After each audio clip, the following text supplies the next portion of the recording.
Decreasing term insurance എന്താ? എനിക്കറിയില്ല. Personal finance and business.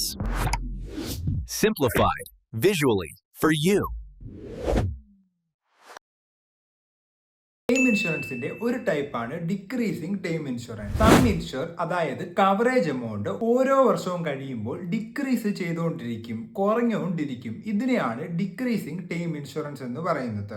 Increasing time insurance പഠിച്ചു. ഓരോ വർഷവും 5%, 10% ഡിപ്പെൻഡ് അപ്പോൺ പോളിസി അനുസരിച്ച് ഇത്ര പെർസെൻറ്റേജ് ഓരോ വർഷവും കൂടും ഇൻഫ്ലേഷനെ ബീറ്റ് ചെയ്യാൻ വേണ്ടി.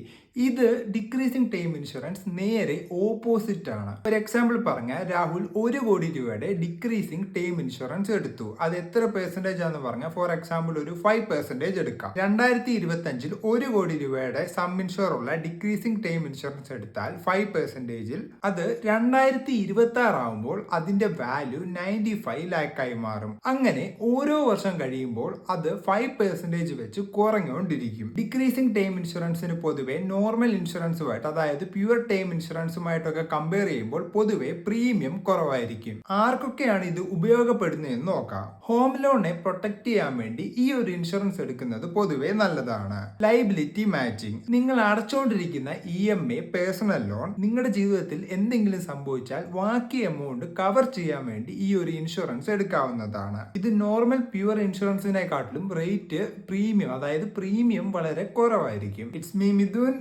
ബൈ.